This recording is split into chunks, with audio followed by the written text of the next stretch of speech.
Chapter 4. Organization. Do you have a gardening problem? We can help you with that. A program dedicated to help you grow a better garden, maintain your landscape, grow healthier trees, make that grass look a little bit greener, as well as preserving what you grow. We're here to help you with your gardening problem. You're tuned in to Garden Talk Radio. You are listening to the most informational-packed hour of garden-focused radio in the country and on the internet with your host, husband and wife team Joey and Holly Baird. This is the Wisconsin Vegetable Gardener Radio Show.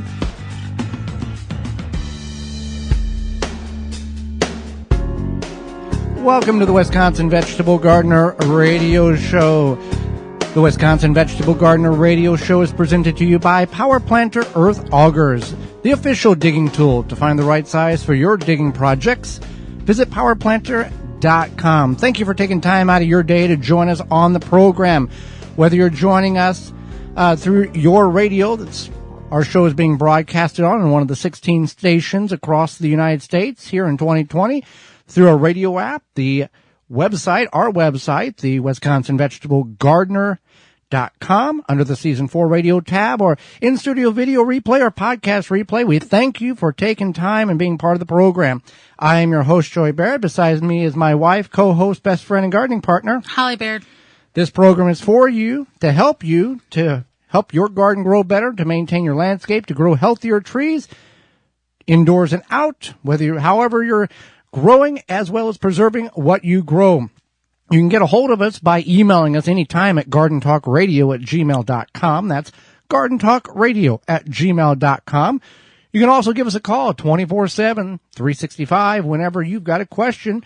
Our number is always open. It's 1-800-927-SHOW. 1-800-927-SHOW. Show. 1-800-927-SHOW. Well, we got a show lined up for you. We're going to be talking about canning what you grow, as well as how gardening is effective for positive mental health, as well as author Marion Nestle will be with us. We're going to talk about the politics in the food that we eat. That'll be a good conversation, as well as answering your garden questions. So before we get in the program, I want to ask if you would help us out with a little project we've got going on. If you go to our website, the WisconsinVegetableGardener.com. You open it up, and at the top of the page, it's a pinned post. It's our 2020 Anonymous Gardener Survey. We do this each year to gather information in order to better serve you, as well as the sponsors that support this program and allow it to be on the air. We look at different trends and different stats of where you're at in the country, to what type of gardener you are, to even if you rent or own. All of these things determine how sponsors support us and if they support us at all. And it's totally anonymous. We don't know who you are when you do that, but we appreciate you fill that out. It takes what, Holly, about 2 minutes, if that? It's not very long. It's a click a box thing. You don't have to fill anything out. So if you would do that, we greatly appreciate that. And if you're listening in podcast replay or in studio video replay, check your show notes. That link will be provided there. And then one other thing, Holly, you know what happens at the bottom of the hour on this show today? It's our halfway through the season. That's right. Halfway through the season. 17 and a half shows done, 17 and a half shows to go. We do a 35 show season, and that's where we're at. So let's get into the topic of canning what you grow, Holly. Now, for those of you who are not familiar, Holly is a multi-award winning Wisconsin State Fair canner, and she has taken a number of courses through the rec department in the Milwaukee County Milwaukee County. The Milwaukee Rec Department. Rec Department, that's it. So, she knew nothing about canning before we got together. She didn't grow up with it. So she's learned a lot, and she teaches some basic of canning classes, throughout the southeast Wisconsin area when that is allowed to do. So we're going to talk about canning what you grow, Holly. Right. So canning is one thing that is really important to know, is that canning is a science. So this simply means that you need to follow the directions. If you don't have ingredient A, you can't substitute ingredient B for that like you We're would gonna- do it. we're gonna get to that, like you yeah. would a cake. Yeah, that's Yep. that's the science of it. So that means that it's important to realize this because you're taking a perishable item, you're putting it into a jar to make it basically a non-perishable item to make it shelf stable. So following the directions, realizing it's a science, there's a balance there is important. So you want to can safely. And one way you can safely is you follow the recipe and you make sure you have the ingredients for the recipe beforehand. And when we do talks, people get agitated at you because they're like, but I can this way. And you keep saying, that's not the safe way to can. But I can this way, can't I? And you keep saying. And I say, no, you cannot. I say, I'm teaching safe canning. But I can still can the But stuff. they want some sort of validation. Right. And I won't give it to them. And that's frustrating. So that's what's important. Now you also have to think about how you have the ingredients on hand. So if it says use bottled lemon juice, it doesn't mean, oh, I'm out of bottled lemon juice. I got this old lemon sitting in the fridge. I can just use that. No. So bottled lemon juice and certain vinegars and things have an acidity that's consistent. So it's usually 5%. Consistent means safe. Yeah, safe. But it means that like bottled lemon juice, it has a 5% acidity. You don't know that with your wayward lemon in the back of your fridge. So you want to keep that in mind. You want to use the ingredients that it says. So like, for example, if it says to add cinnamon, it doesn't mean to add some cinnamon sugar blend that you have that may have some sort of emulsifier or... What is an emulsifier for those who are not... It's like a thickener. Okay. Or something that you're not sure. Like if you're making a chili starter mix and it says add chili powder, cumin, garlic powder, onion, doesn't mean you need to throw in your packet of chili spice because that chili spice could have some sort of food additive in it. You want So the raw ingredient. Yeah, whole ingredient. So then you have to think about how do you can it?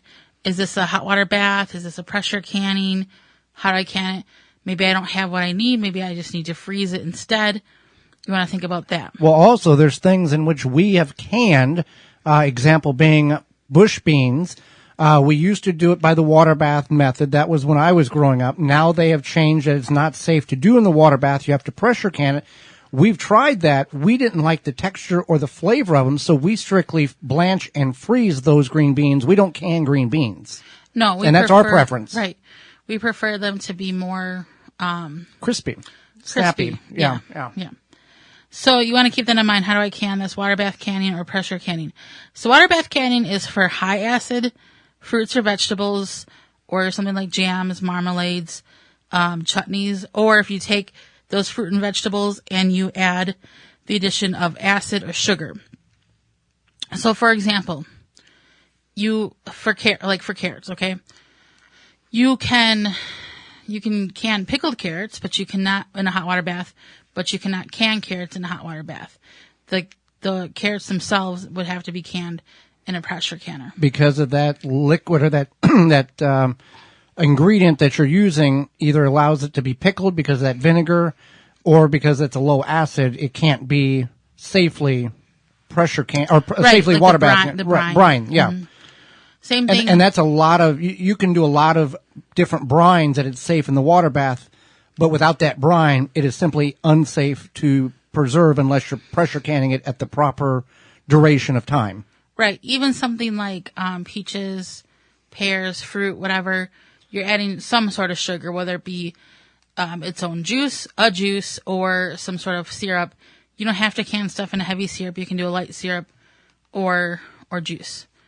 And also, so aside from that kind of high acid or acid additional is tomatoes. And tomatoes, you do want to add some lemon juice or vinegar when you're canning those, whether sometimes the recipe like pasta sauce calls for vinegar, lemon juice. Sometimes if you're canning whole tomatoes, it calls for lemon juice. So you have to think about that as well. And then you just don't want to use a recipe from Aunt Jeannie's cookbook. Well, yeah, we're getting there. Okay, so then pressure canning let's talk about pressure canning before we find sources here. For the low acid food. So that includes things like root crops, squash, pumpkin, help me out here, green beans, carrots, Potatoes. yeah, peas, anything like that. Anything that is like just a vegetable, you want to pressure can, or if you're canning meat, anything like that, you want to use the pressure canner. It's going to get the temperature to where it needs to be. And it also determines your altitude that you're at. That's a critical part of the time allotted for that pressure canning. Now, does the altitude also affect the water bath canning time, or is it just the pressure canning recipes? Both. Okay. You want to be aware of your altitude. And most books and guides will say, like, if you're this altitude, this is what you need. Add X amount of time or whatever to that time. Right. So you have to keep that in mind. Like, we are at like sea level basically, so we're different. In that frame. Right. Yeah. But there's people who are, you people that are in the mountains or whatever are above sea level quite a bit. So that's one thing to definitely keep in mind. And then here's some good resources is Ball Canning. If you're familiar, that's a very good resource.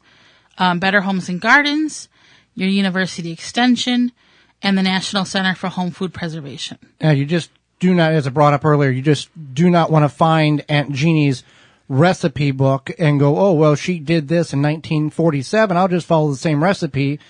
And that doesn't work. No, you want something within the last 10 years or so. And there are certified master canners.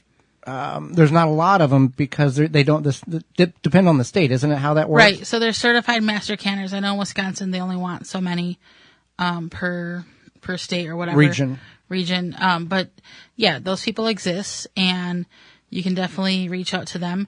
Sometimes you would call your local extension office, wouldn't you? And then right. that would be a good starting point to find that source. Yes, that's correct. And then sometimes organic food stores have canning classes. It just depends. And our canning talk is mostly about the basics of canning. We don't do any canning. No, it's here's the tools that you need. Here's the basics of what you can and can't and how. And we kind of do a dry run right. Of the procedures. Mm-hmm. But when you get into that whole, we're going to can tomatoes, there's a lot of things that... It's not something we feel comfortable doing in 45 minutes. Right. So, and that's the thing is you definitely want to make sure why you want to read the recipe, because it might take you a little bit longer than you realize. Well, let's talk about, before we wrap this up, canning, removing the rings when you store your canned goods. A lot of people don't do this. And also a lot of people, when they can, I wouldn't say a lot, but you see this on social media, they flip the jars upside down for them to cool. So right. Two things that are not necessarily good here. Right. So, for one, when you pull your jars out of the canner, don't flip them upside down. You just want to pull them out of the canner and set them on a towel, like a dish towel or a cooling rack, whatever. You don't want to put them directly on the table or counter. And then you also want to just, after they're done sealing, when you hear those pops from the seal that occurs. Pings. The pings. You want to remove the rings, and you want to remove the rings when you put them in storage, because if you leave that ring on, one, you can reuse that ring for other canning, as you continue to can. And two, if you leave that ring on, say there's some sort of weird, reaction yeah. in the jar. We've had about a dozen of them over the years that have popped in storage. You want the lid to pop off. You don't want it. And if you have the ring on, it might reseal itself, or it might pop the jar open. Explode the jar. Yeah. So always, whenever in doubt, throw it out. There's three things that we do when we open a new jar of anything that we've canned. We visually inspect it. We look at it. Then we smell it, because that's your second defense. And then if those two check out, it looks good and it smells good. Then we taste it. And then if it tastes off, we don't go, well, we're going to eat the peaches anyway. Right. And that's the thing to keep in mind, is that this is why you want to can safely. Even if it doesn't smell, there could be something going on. Now, not saying that if you don't can safely, this is why you don't want to take shortcuts. You want to can safely to kind of safeguard yourself. So there's some things to keep in mind. If you've got questions about your canning regimen or questions about canning in general, you can certainly send us an email at gardentalkradio@gmail.com. Well, thank you for taking time out of your day to listen to our show. This is our 17th show of 2020. Did you miss last week's show? We talked about 5 tomato problems and what to do about them, and nematodes in your soil, the good and the bad. Our guest was author Pam Farley. You can listen to that show by going to your favorite podcast platform and searching the Wisconsin Vegetable Gardener podcast, or we will make it easier for you. Just send us an email to gardentalkradio@gmail.com, and in the subject line put show 16, and we will send you the link. We will be right back. Do not go anywhere. We will be talking about how gardening is effective for positive mental health. You are listening to the Wisconsin Vegetable Gardener Radio Show, a show to help you become a better gardener, maintain your landscape, and help your trees grow better, make the grass look greener, and preserving what you grow for indoor and out. You can bet the Wisconsin Vegetable Gardeners phone lines are always jammed during the show. So Joey and Holly keep their phone lines open 24/7 to help you. Call anytime 24/7. Just dial 1-800-927-7469. Or just remember 1-800-927-SHOW. SHOW. Leave a message and they will call you back. If you love growing tomatoes, then you've got to try Tomato Secret by Dr. Jim. At the Wisconsin Vegetable Gardener, we stand behind Tomato Secret and recommend it to all gardeners who would easily like to grow higher quality tomatoes with more color, more flavor, and less bugs and disease. Tomato Secret is specifically designed to grow high quality tomatoes that is made with 12 natural ingredients, so pure that you can feed it to a cow. Simply apply 1 cup in the hole at planting, then sprinkle 1 cup around the plant after 1 month. That is all it takes for the best tomatoes on earth. With this product, you do not have to guess what is wrong with your tomato plant because it has everything your plants need to be healthy and produce the most delicious fruit. You'll never grow tomatoes the same again. Grow the largest, juiciest, and most delicious tomatoes on earth. To find out more about Tomato Secret and other products, visit drjims.com. That's drjimz.com. Make watering easy. DripWorks provides quality drip irrigation supplies and equipment to gardeners just like you for all your growing needs across the U.S. and Canada. Purchase online at dripworks.com. Tired of breaking your back while pulling weeds? Worrying about spraying chemicals around plants you want to keep? Chapin has the solution with the Weed Devil. The Chapin Weed Devil is a compact, lightweight, long-handled weed-killing machine. Powered with a rechargeable battery, you can start spraying with the touch of a button. Just choose your favorite herbicide, fill the tank, and spot spray as needed. To order the Chapin Weed Devil, visit www.chapinmfg.com. The new way to support your tomatoes, wrap it and snap it. Tomatosnaps.com. Do not go anywhere. There is more of the Wisconsin Vegetable Gardener Radio Show to come, which is presented to you by Power Planter Earth Augers, the official digging tool. To find the right size for your digging project, visit powerplanter.com. Protect your plants against damage with a 3-in-1 plant guard and special blend fertilizer. Visit ivorganics.com. Looking to kill weeds without using dangerous chemicals like glyphosate? An all-natural weed killer may be just what you're looking for. Green Gobbler's Vinegar Weed Killer is a concentrated herbicide derived naturally from corn. It's 4 times stronger than regular table vinegar, so it packs a punch against all kinds of pesky weeds. Use Green Gobbler's Vinegar Weed Killer to safely kill dandelions, crabgrass, clover, ivy, and more. It's perfect for driveways, pavers, fence lines, and other outdoor surfaces. Green Gobbler Vinegar Weed Killer is an effective and powerful herbicide, but it doesn't stop there. It's also certified for organic use, so when used properly, it won't negatively affect soil or wildlife. Since Green Gobbler's Vinegar Weed Killer is pure vinegar with no other additives, pet owners can let their pets out to play right after application. Search for Green Gobbler Vinegar Weed Killer on Amazon.com today. We offer a hassle-free money-back guarantee, so you have nothing to lose. The Simply Solar Greenhouse is a one-piece molded fiberglass greenhouse that is easy to install and maintain. Multiple sizes available. Check them all out at migreenhouse.com. Responsible watering, accurate, fast, and efficient. Earth conscious. Visit waterhoop.com. Blue Mel's Garden and Landscape Center offers an awesome selection of high-quality garden and landscape products. We have just the plants you're looking for: annuals, perennials, veggies, herbs, and more. Plus, you can always count on us to answer all of your questions and offer expert advice. Blue Mel's also carries the largest selection of bulk landscape materials in the area. Enjoy a beverage from our coffee shop while your kids run around in our huge playground. Join our growing list of highly satisfied customers. Visit the garden center that offers everything you're looking for. Visit Blue Mel's today.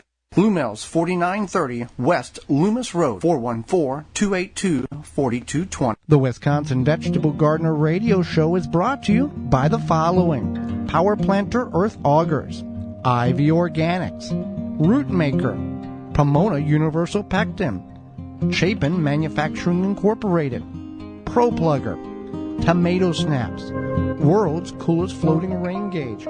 Find all sponsors at the WisconsinVegetableGardener.com and thank them for their support. Now back to the Wisconsin Vegetable Gardener Radio Show, which is presented to you by Power Planter Earth Augers, the official digging tool. To find the right size for your digging project, visit powerplanter.com. Now here are your hosts, Joey and Holly Baird.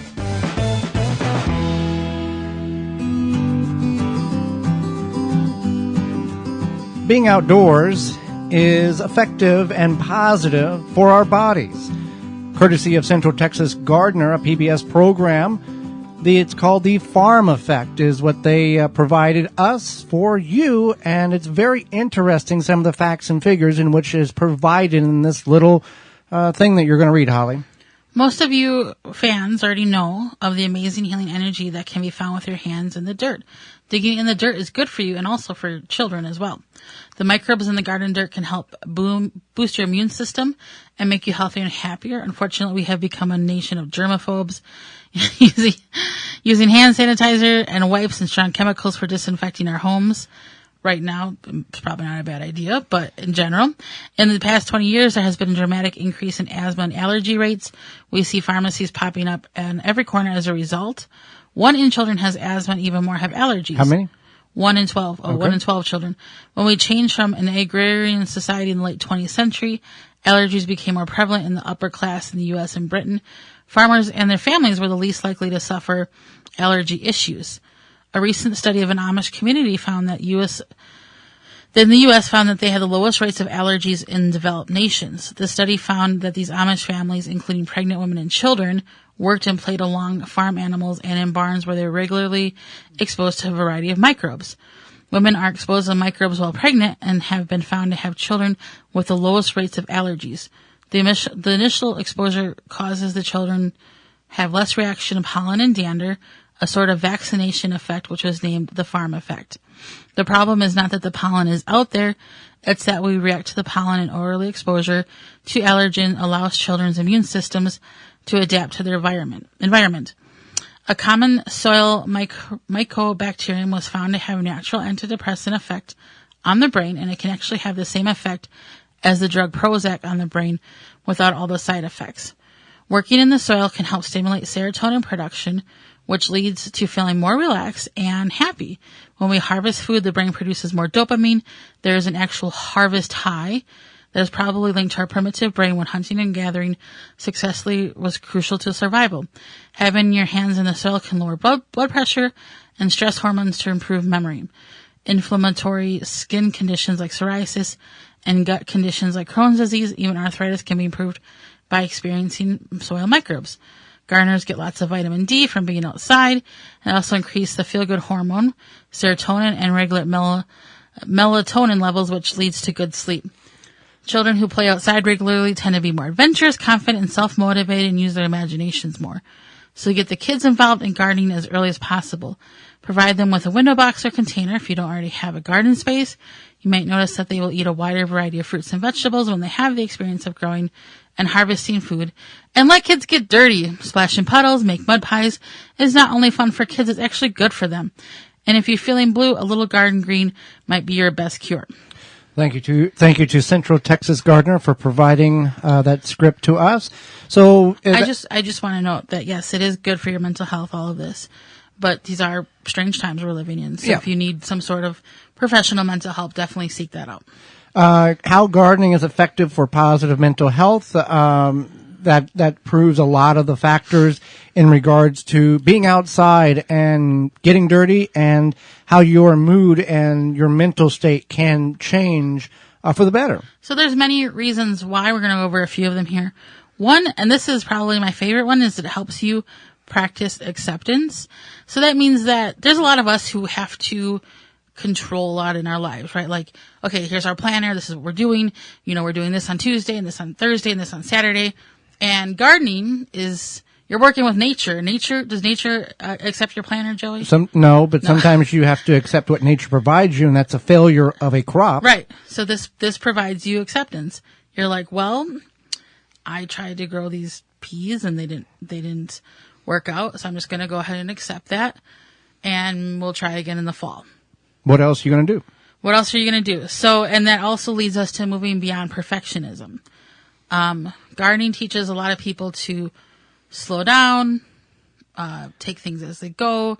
The plant only grows so fast. Right. And as you and I say, nature kind of sets our schedule. So sometimes you have to accept the fact that that's how nature's going to let it happen. Right. Because across from Lake Michigan where we're at, there's people that's harvesting this, that, and other, and our plants are just babies because we couldn't put them in the ground because it was 28 degrees, and then over there it must have been much warmer. So that that's why you very rarely see the success of a nationwide Garden Talk radio show, because there's so many variables, so many climates, so many regions that if we tell you, hey, this is how you plant tomatoes, well, that's great and dandy. That is how you plant tomatoes, but you have to greatly adjust that time, whether you're in Austin, Texas, Portland, Oregon, or Raleigh, North Carolina. Right.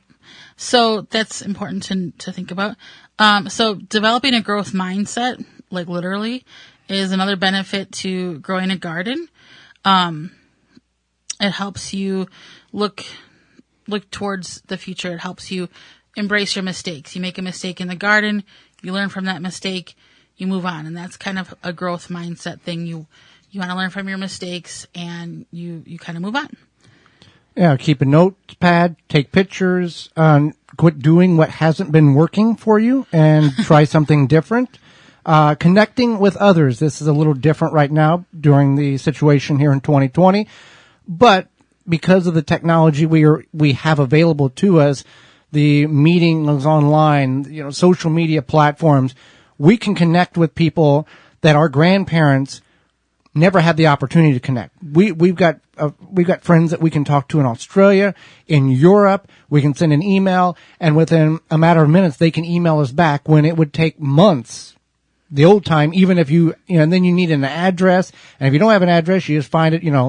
It's the technology that's phenomenal, even if we can't physically be in the same garden or community garden with somebody. Right, and it is definitely a connection. You're connecting to your world. You're connecting to the earth. You're connecting to your backyard, your whatever you have, your 5-gallon bucket, your patio. You're connecting with the greenery. You're connecting with nature that provides food, and regardless of everything is based around food. The people that you hate and do not like and want to see dead, they like food just as much as you do. So there is how much hate do you have? There are people, and there are people who are very hateful. Yeah. But food brings all cultures, all ethnicities together. Whether you speak the same language or not, it all grows from the earth, and that's one of the very few things that we all have in common in this world is food to eat. Oh, for sure. And it connects us to our culture. It connects us to other cultures, traditions, family, all sorts of things. Another benefit is you are bathing in green, which might sound kind of funny. But there's a Japanese expression called Shinrin Yoku, which can be translated to forest bathing, which means that you get this euphoric experience for being, in the woods, in nature, whatever. Relaxes your brain. Yep. And it gives you almost like a dopamine effect. And that is definitely one. Another thing is it allows you to be present. When you're working in the garden, I don't know about you, Joey, but we stop and we look at the birds. We see the robins hopping around. On the other day, we were watching the mama bird feeding the baby bird. Yeah. And it was very much in the present. And you have it's one of those things. We interviewed a gardener years ago. And he said, we asked him, what's the best tip you can provide gardeners? He said, get in your garden and lay on your back and look up, because you're going to see a totally different level of gardening than you do when you're looking down from above. Oh yeah, for sure. So that's definitely another one, is just being immersed in your garden, allowing yourself to be present. And then there's the physical exercise. You are bending over, you are squatting down, you're moving around, you're walking around, you're moving your body, and that's important, whether it be just to stretch, to feel good, whether it be to not be in front of a screen of some sort. Right. And you're out there being present, and it feels good. Which is a little oxymoron for us, because we're in front of a screen all the time, and then we're in front of a screen filming for stuff that goes on a screen. So it's kind of, and then we're checking. You're behind the screen. Yeah, we're behind the screen. Yeah. So, yeah. But yeah, being unplugged to a certain level, resets your system, your human, sure. your body. Yeah, it definitely resets you, and it gives you a change of pace. A lot of us have been spending a lot of time in our homes, going outside to our garden. It helps kind of give your brain a different space. And it reduces stress in that whole aspect as well. And it also helps you to eat healthier. Yeah. So those are some really good reasons to garden for your mental health. Disclaimer, health. We are not doctors. We are not psychiatrists or psychologists, but these are things that we find that helps us. So I just want to make clear that don't take our suggestions as doctrine or psychological, whatever the case is. So, if you do have very difficult situations, you need to seek professional help in those different areas. Right. Well, it's summertime and everything's starting to get warm. It's hot and your garden has those various beetles, weevils, borers, and the Japanese beetles have come back. Now that the weather is starting to warm up, you'll want to protect your garden. What better way to prevent these pests from destroying your garden than by controlling them when they're larvae? Grub Gone is easy to apply granular product that may spread on your turf successfully, controlling grub invaders. Developed by Phylum Bioproducts from naturally occurring bacteria, Grub Gone is a non-chemical BT product that specifically targets only scarab pests and is safe to use around bees and other beneficial insects. If you already have the Japanese beetles flying around your yard, Beetle Gone is the organic water dispersible powder that you can spray directly on your plants, your edible plants. Find out more on how to get the product from PhylumBioproducts.com. That's PhylLLOM Bioproducts.com. It'll take care of the problem, and your garden will thank you for it. Do not go anywhere. Author Marion Nestle will be with us talking about politics and the food we eat. You're listening to the Wisconsin Vegetable Gardener Radio Show, a program that helps your garden grow better. Got a question for Joey and Holly? Send it via email anytime to gardentalkradio@gmail.com.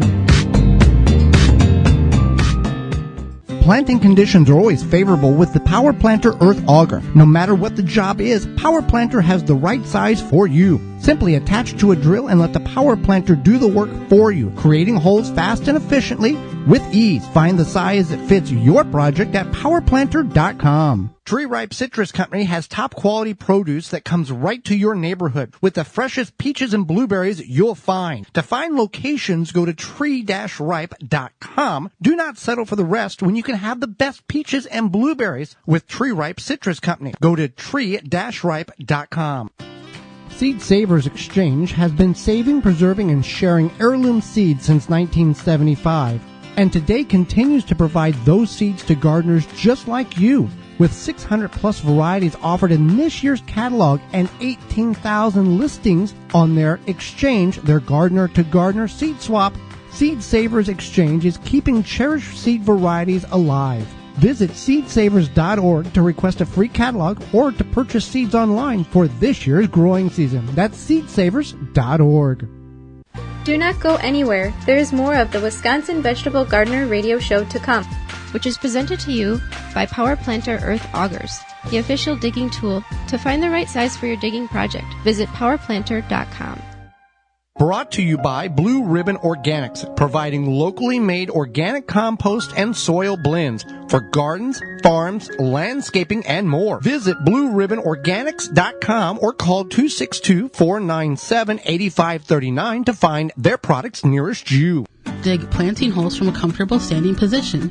Step, twist, pull, and plant. Visit ProPlugger.com. World's coolest raingauge.com. Need I say more? The Wisconsin Vegetable Gardener Radio Show is brought to you by the following: Phylum Bioproducts, Spartan Mosquito, Dr. Jim's, Nasala Kabucha, MI Greenhouse LLC, Green Gobbler, Water Hoop, Seed Savers Exchange. Find all sponsors at the WisconsinVegetableGardener.com and thank them for their support. As the weather still cooperates with us and is relatively mild, Blue Mel's Landscape and Garden Center can help you finalize those decorative and landscape designs that you want and have wanted on your property for a number of years. They do have additional plants that's still available at Blue Mills Landscape and Garden Center. They've got 40 varieties of bulk material that you can have delivered right to your property. If you've never been, you should check them out. I highly recommend it.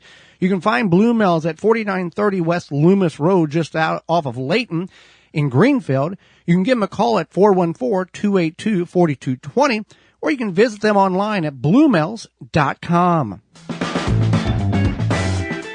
Now back to the Wisconsin Vegetable Gardener Radio Show, which is presented to you by Power Planter Earth Augers, the official digging tool. To find the right size for your digging project, visit powerplanter.com. Now here are your hosts, Joey and Holly Baird.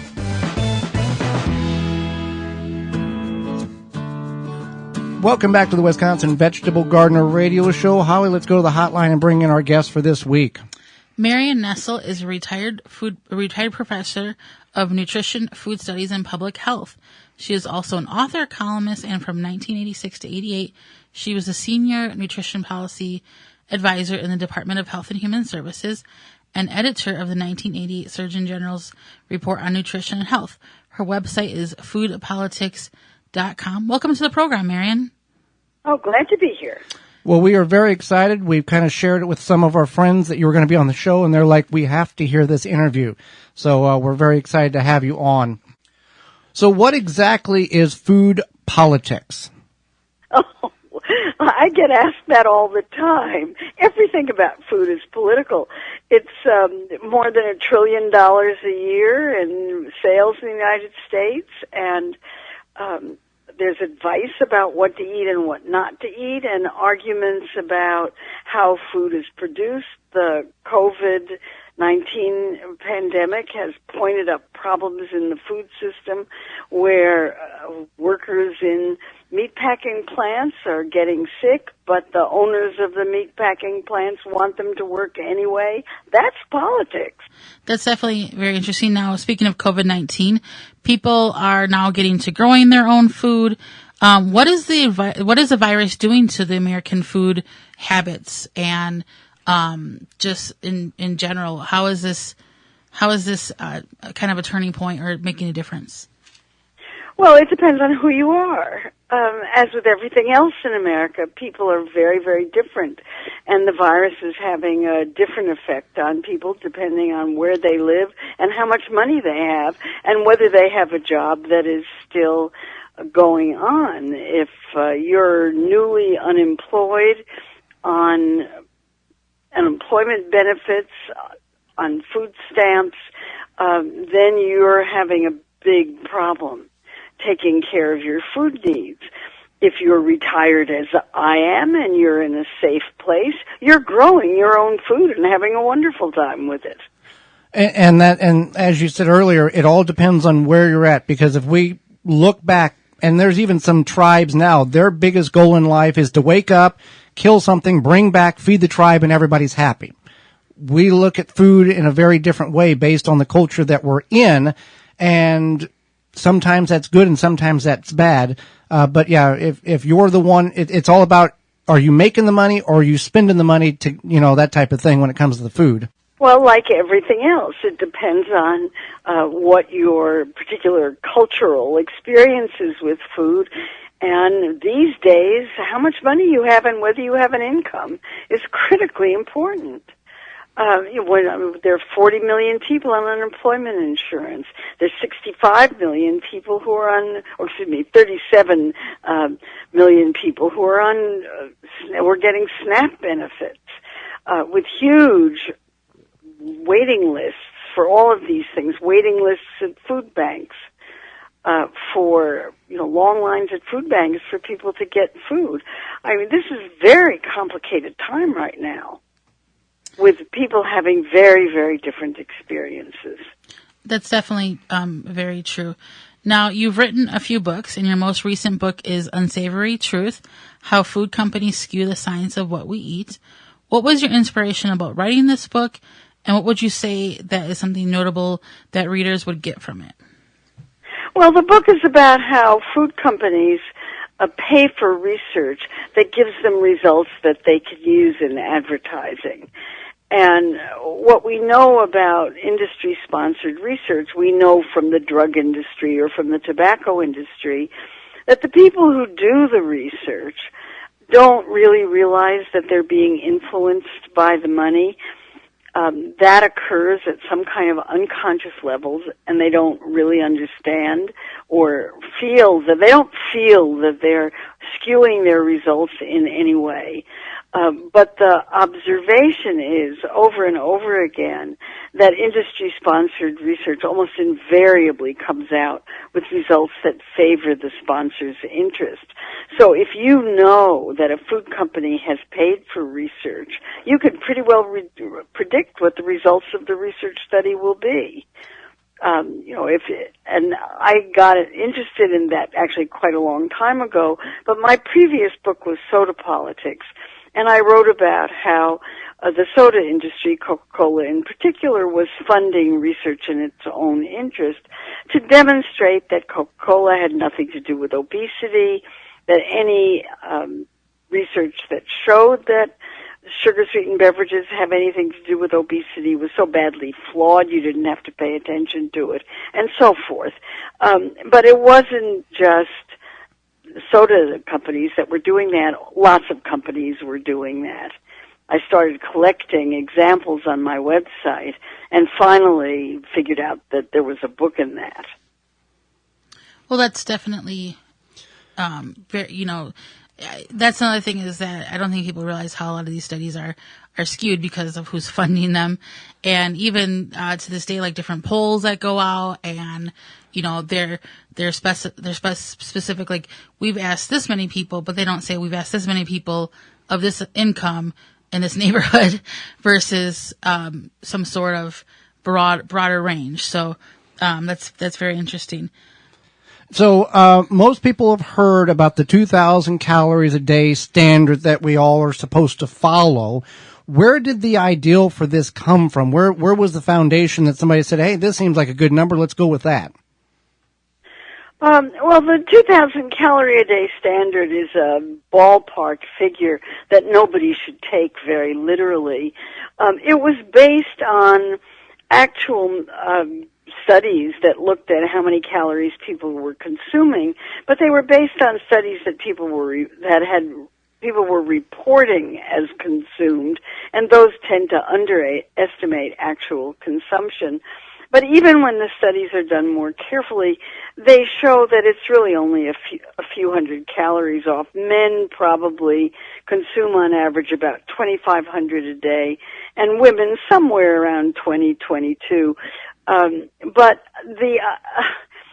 it was too complicated to do food labels based on 2,300 calories a day, so they chose 2,000 as kind of a compromise. Nobody should take it very seriously.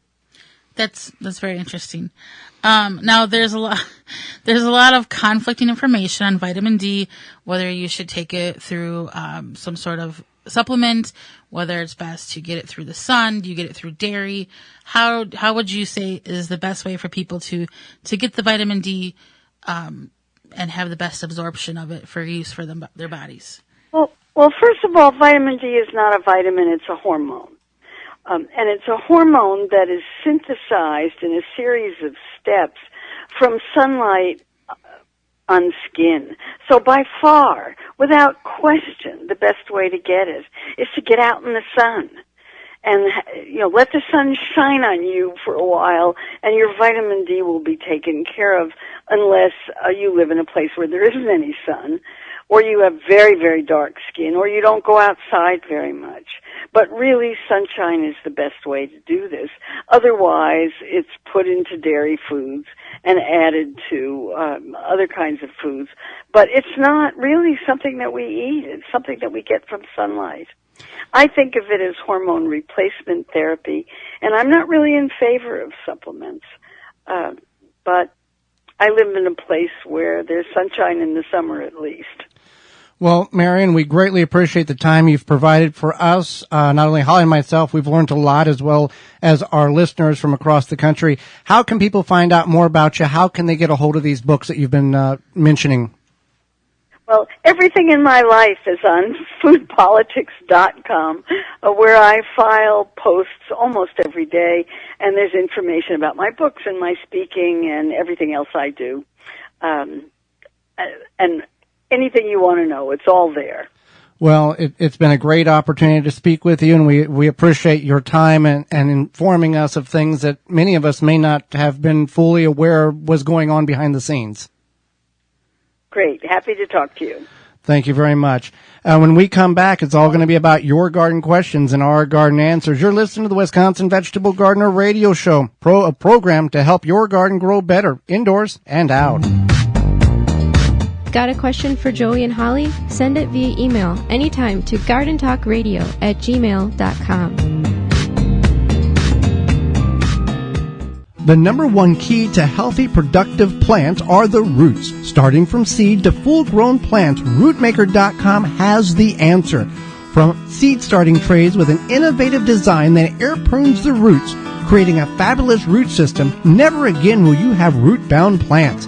To multiple gallon grow bag sizes to raised beds, rootmaker.com has your grow needs covered. Visit rootmaker.com. Use coupon code TWVG at checkout and get 10% off your entire order. Chip Drop is a website you can sign up for free wood chip mulch delivery right to your door for free. Chip Drop connects homeowners and gardeners with tree services who are trying to get rid of their wood chips. You can also sign up to get free logs and firewood. Go to chipdrop.com to learn more and sign up for a free account. Pomona's Universal Pectin is a high-quality pectin that gels reliably with low amounts of any sweetener. If you're trying to reduce the amount of sugar in your diet, you'll love Pomona's Universal Pectin. Now you can make healthy homemade jams and jellies sweetened to your taste. You can use sugar or honey to sweeten. Pomona's Universal Pectin keeps indefinitely when stored in an airtight container. Easy to use, versatile, and comes with directions and recipes in every box. Find out more and where to buy at PomonaPectin.com. Also available at natural food stores and online. Do not go anywhere. There is more of the Wisconsin Vegetable Gardener Radio Show to come, which is presented to you by Power Planter Earth Augers, the official digging tool. To find the right size for your digging project, visit PowerPlanter.com. For all your indoor growing needs, equipment, and supplies, it's WeGrowIndoors.com. Oh, yeah. What you say? You say Nasala Kombucha. It'll put some glide in your stride and some pep in your step. Nasala Kombucha. Yeah. Nasala Kombucha makes your body happy. Nasala Kombucha makes your body smile. Deer Defeat is an all-natural repellent to keep deer, rabbits, and groundhogs away from your precious plants. Deer Defeat protects your plants day and night, dries clear, and odorless. It will not clog your sprayer. Deer Defeat works for 30 days through rain, snow, and freeze. Safe, effective, and works on rabbits. Money-back guarantee. To purchase, go to DeerDefeat.com and use code RADIO to save 10% on your order. Deer Defeat. It can't be beat. Conserve water, save time, reduce runoff, eco-friendly. Visit waterhoop.com. When it comes to bulk landscaping materials, Blue Mills Garden and Landscape Center is where everyone goes. Whatever the project, we have the materials you need with over 40 varieties to choose from. Soils, mulches, gravels, decorative stones, fresh cut sod. Blue Mills has these products in stock and ready for easy pickup or fast delivery. So what are you waiting for? Now is the time to get your yard back into shape. Stop in and pick these materials up or call us for delivery today. Nobody does bulk landscaping materials better than Blue Mills Garden and Landscape Center. Blue Mills, 4930 West Loomis Road, 414-282-4220.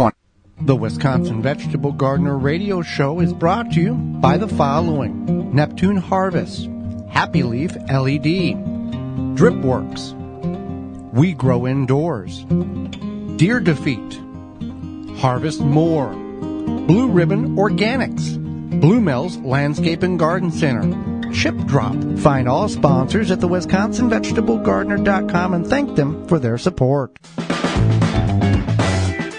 Now back to the Wisconsin Vegetable Gardener Radio Show, which is presented to you by Power Planter Earth Augers, the official digging tool. To find the right size for your digging project, visit powerplanter.com. Now here are your hosts, Joey and Holly Baird.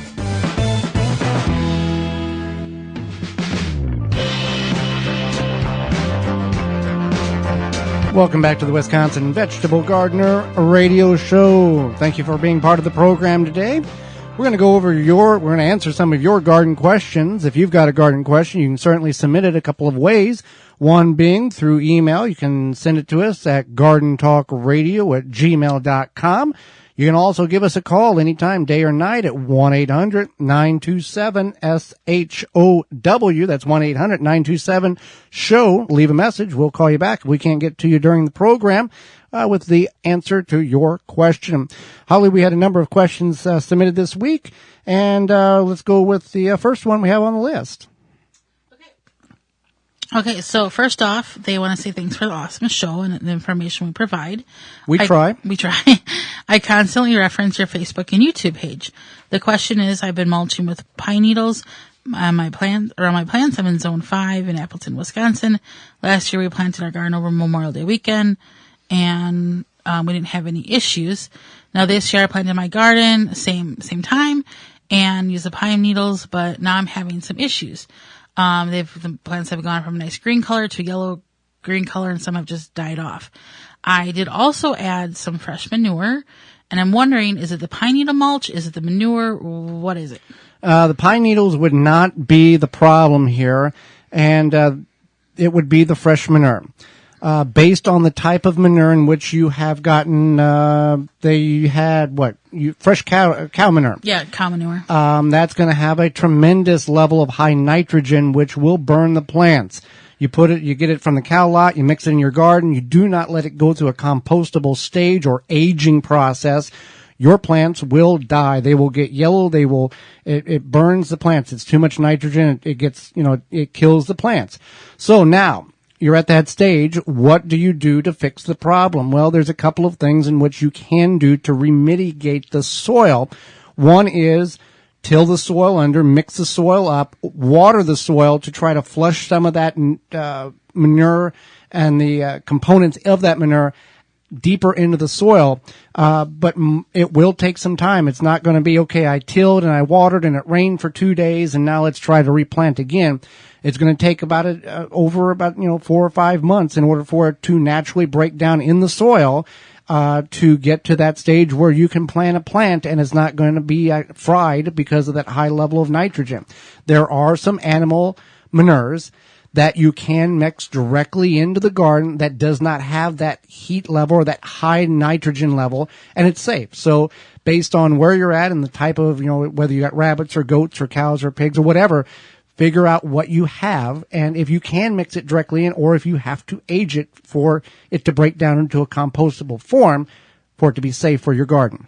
Oh. All right, Holly, here's a question about canning. I've recently moved from a place that had well water that I used for canning, and now I have municipal city water that contains chlorine. Is it still safe for me to use that chlorine water when I can? Yes, it is safe. You can use that chlorine water when you are canning. It's a very negligible amount. Okay. All right. Let's see what else we have here.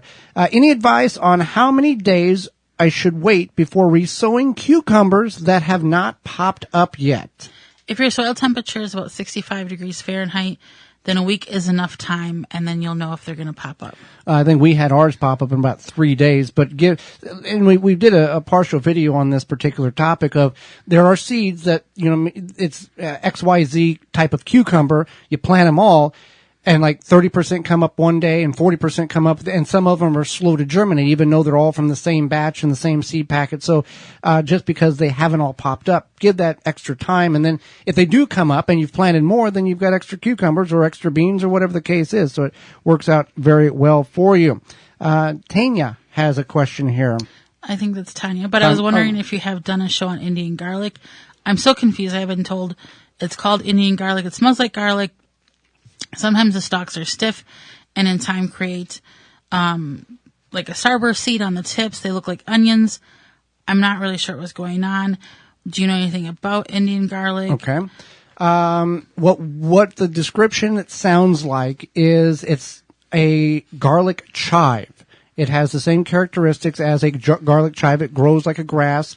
That's what I would assume it is. I mean, as different cultures and different backgrounds and terminology gets passed down, different names are given that are not the appropriate name. And then it's in situations like this. Hey, have you ever heard of this type of product or this type of plant? When you have to revert back to, here's the description. Okay. And we've asked a couple of gardening, people in our circles, and they've all indicated that it sounds like it would be, garlic chives, would be the demonstration of the description of that.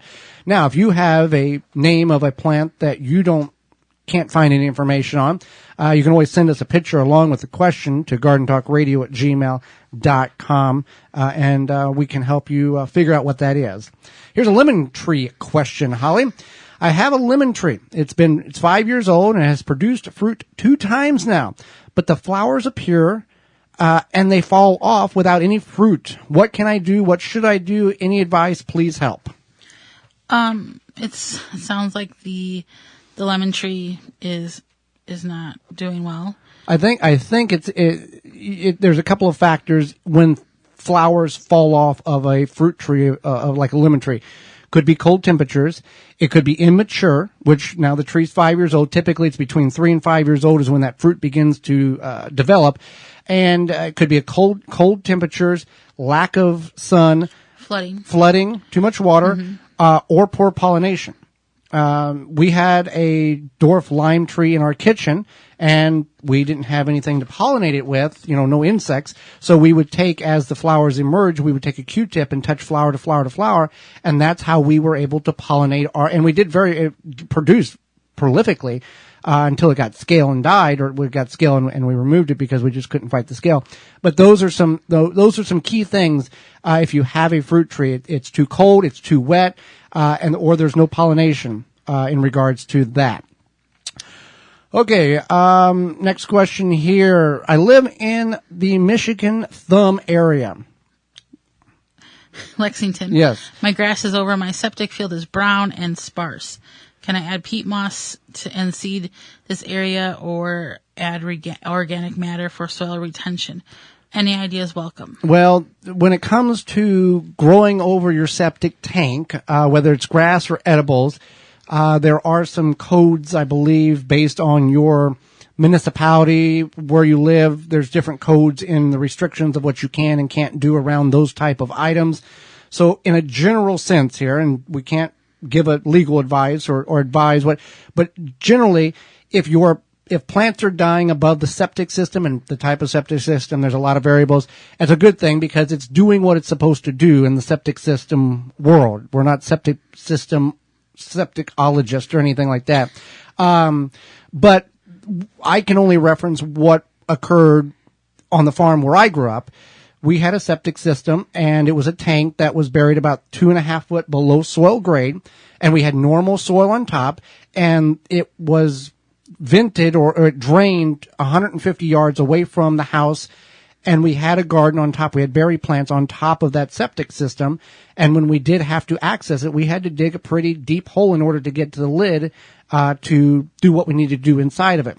But there was no septic material anywhere close to the edible areas. It was, again, 150 yards from the location. So, you want to do your research. Kind of, not a great answer on our part, but there's a lot of variables when it comes to, growing and working around a septic system and growing either grass or edibles on that. Here's a good question for you, Holly. Can you plant bush beans indoors in a container under grow lights? Yeah, you can do that. We've done this. It works great. We've done this a number of times. It works. We use the Happy Leaf LED grow light. They're made in the USA. They're made out of the Chicago area. So it's done well. The nice thing about bush beans is you don't have to pollinate. They are self-pollinated. You can also put a little fan there, and it'll agitate the flowers and it'll be fine. So we've done it and worked very well. So yeah. That will be good for you. I think we got time for one more here. I have tomato and chili plants in the bed, and they're about 8 inches tall. Can I cover the soil with cardboard around the plants? Yes, you can, but here's the disclaimer. The question is to prevent prevent the weeds from coming up around the plants.